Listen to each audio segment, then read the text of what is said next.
やっほー皆さんおはようございます。吉田です。イエイというわけでね、思ったより意外と取ってなかった大気巻きを、ちょっと取っていこうと思ってます。一応ダンプベッセルを使って堆肥を運んでいます。これをいっぱいにしたやつを2回に分けてパニャに入れるという感じですね。また後からこの堆肥を掘り込む様子をまたもう一回撮ろうと思ってます。とりあえずあれが、セミクロですね。例の余バ付きのセミクロでございます。 TJ75C ですね。余バ付きというか別にちゃんと今使えてるんですけど、ヤフオクで買った100万で買った75馬力、修理に10万20万かかりましたけど、順調に今動いてます。エアコンも効くしね、寒いけど今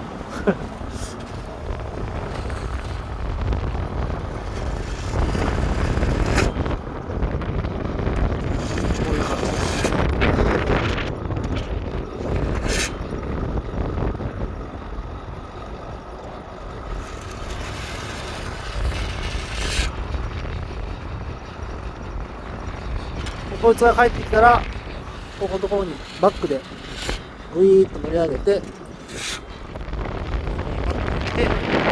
こいつがガバッと開けるという感じになっております。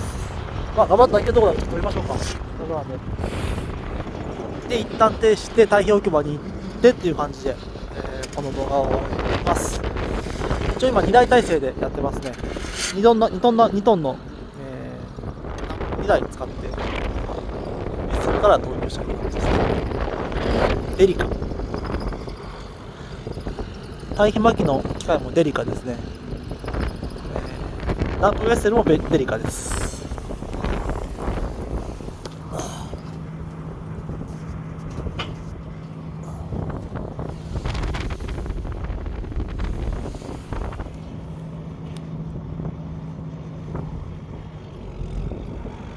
それではぶっちゃけていきましょう。ここに行きます。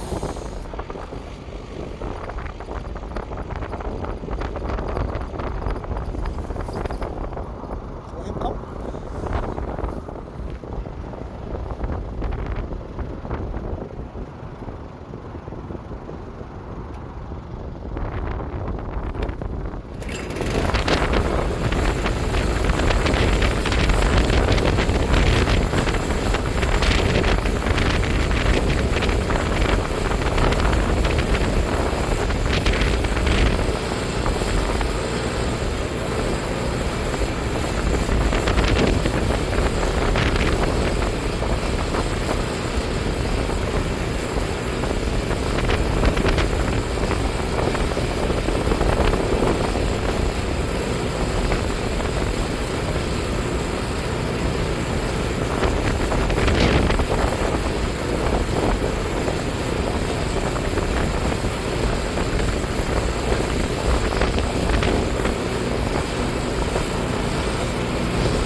3単の田んぼに、計1単あたりこのマニアいっぱい換算で、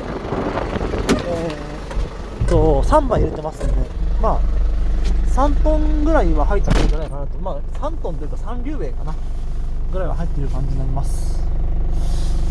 はい、というわけで、ちょっとこの後堆肥の置いてあるところまで行きましょう。だいたい5分ぐらいの距離なんですけど、5分ぐらいの距離だとまあ2台のランプで走って、ちょっと、巻き手がちょっと待つかなぐらいの感じになると思います。じゃあ走っていきましょう。一旦停止です。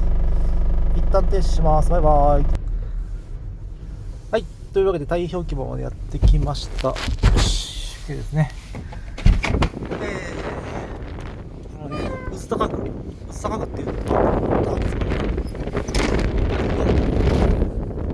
高く使っていこうと思います。小松 WA50 ですね、これ。はい、踏まないようにこの辺、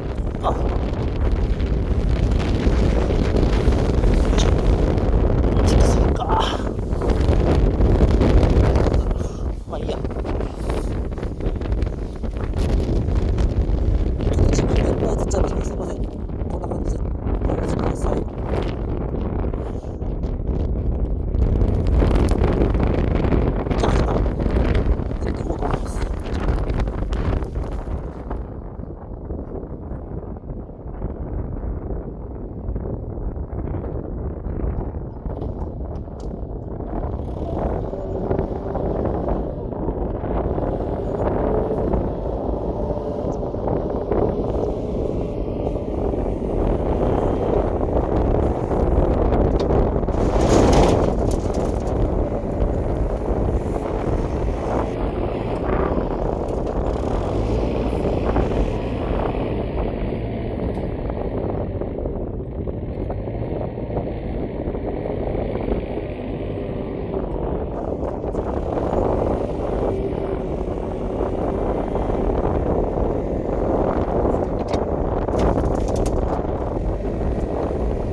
いろいろ取るように心がけています。3年ってるんですね。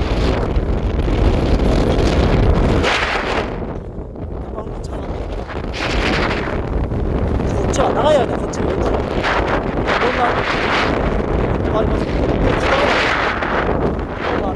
こういうのばっかり入れると極端に重たくなりますし、サラサラのやつは今度風に飛ばされやすかったりとかいろいろある、その辺もちょっと工夫しながら積んでる感じになります。はい、こういうパターンでね、1日中やって大体、150ある200あるぐらいか、2丁ぐらいは大体これで1日やれば、やっていける計算になります。というわけで急いで次の方に向かっていきましょう。寒い。バイバイ、吉尾ちゃんでした。寒い。